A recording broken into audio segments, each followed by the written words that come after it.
नमो भगवते वासुदेवाय। जय श्री हरि, जय श्री भगवान विष्णु जी, जय श्री भगवान कृष्ण जी।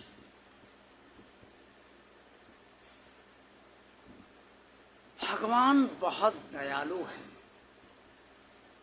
इतना दयालु है कि वो सभी प्राणियों पर दया करता है और किसी भी प्राणी से सदा के लिए नफरत या कभी भी नफरत नहीं करता है। भगवान और आप चैनल के अत्यंत श्रद्धालु भक्तों, आज की वीडियो में मैं आपको ये बताना चाहता हूँ भगवान श्री कृष्ण जी की असीम अनुकंपा से कि कर्म के फल भोग के बाद भगवान सभी को पवित्र मानते हैं। इसीलिए भगवान श्री कृष्ण जी ने अर्जुन को जो स्पष्ट तौर पर बताया है, उससे ये स्पष्ट हो जाता है कि जो भी परमात्मा की शरण हो जाते हैं, वो चाहे किसी भी योनि के हों, उनको परम गति प्राप्त हो जाती है।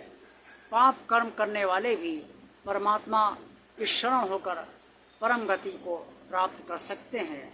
और स्त्री, वैश्य, शूद्र भी पूर्व जन्म के कर्मों के आधार पर जो उन्हें ये वर्ण व्यवस्था मिली है, उसको वर्तमान जन्म में भोगने के साथ यदि वो परमात्मा की शरण में हो जाते हैं तो परम गति को प्राप्त कर ही लेते हैं। ऐसा श्रीमद् भगवद गीता के अध्याय 9 श्लोक 32 में स्पष्ट तौर पर वर्णित है। कुरुक्षेत्र के मैदान में भगवान श्री कृष्ण जी ने इस बारे में अर्जुन से स्पष्ट तौर पर कहा है, जो आप सभी के लिए स्पष्ट प्रमाण है। माहि पार्थ व्यापाश्यत ये अपयस्यु पाप योनया स्त्रियो वैश्य तथा शूद्रास्त अपि यान्ति परम गतिम। हे पार्थ, स्त्री, वैश्य, शूद्र और पाप योनि में यानी अर्थात पापी लोग भी परमात्मा की शरणागत होकर परम गति को प्राप्त कर लेते हैं। भगवान श्री कृष्ण जी ने ये एक बहुत बड़ा वचन सभी को दिया है। स्त्री होना कोई पाप नहीं है, वैश्य होना कोई पाप नहीं है, शूद्र होना कोई पाप नहीं है। पापी उन लोगों को कहा जाता है जो पाप कर्म कर चुके हैं और निरंतर कर रहे हैं। लेकिन वे पापी भी यदि परमात्मा की शरण ले लें वर्तमान जन्म में और परमात्मा के प्रति शरणागत हो जाएं, तो मृत्यु पश्चात उन्हें भी भगवान की तरफ से परम गति अर्थात अच्छी गति अर्थात श्रेष्ठ गति प्राप्त हो जाती है। भगवान ने इस संसार को चलाने के लिए पुरुष और स्त्री मानव जाति के अंतर्गत बनाए हैं। पुरुष को और स्त्री दोनों मिलकर संसार को चलाते हैं। स्त्रियों में पृथ्वी तत्व बहुत होता है, इससे वो माया मोह से में ज़्यादा फंसी रहती हैं और ज़्यादा उनमें माया मोह होता है। पुरुष के मुकाबले ऐसा माना जा सकता है।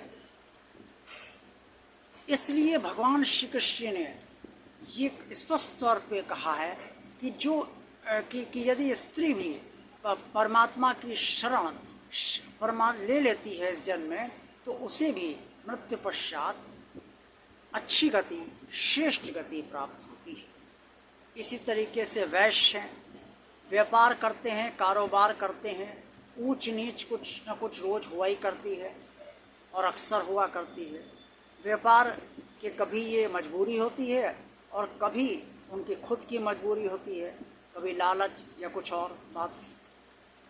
इनसे जो पाप होते हैं या धन में जो लिप्सा वैश्यों की होती है, उसको लेकर भी वो इस संसार से मोहित होते रहते हैं और इस संसार में फंसे रहते हैं।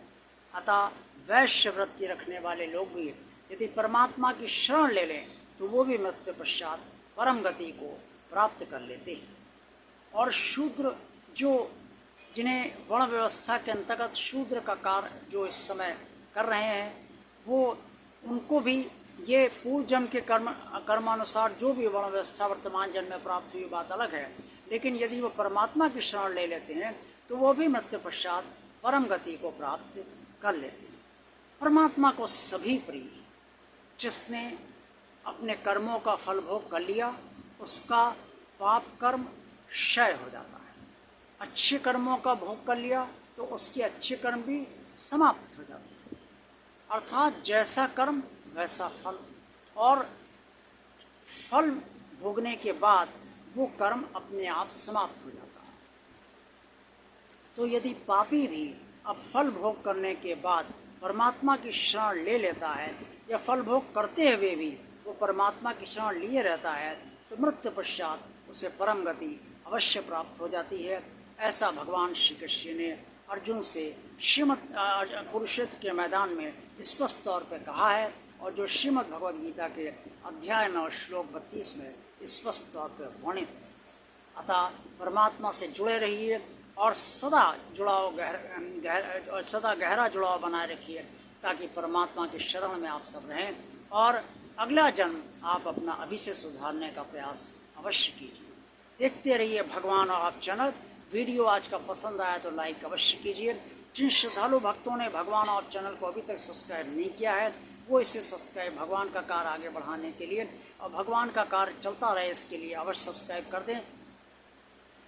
इस चैनल को ज़्यादा से ज़्यादा लोगों को शेयर कीजिए ताकि आप सबकी तरह इस चैनल का अन्य लोग भी आनंद लेते रहें। और कमेंट्स बॉक्स में आप सब जो कुछ भी कहना चाहें वो अवश्य कहिए। आप सबका कल्याण हो, आप सबका दिन शुभ हो। ओम नमो भगवते वासुदेवाय। जय श्री हरि, जय श्री भगवान विष्णु जी, जय श्री भगवान कृष्ण जी।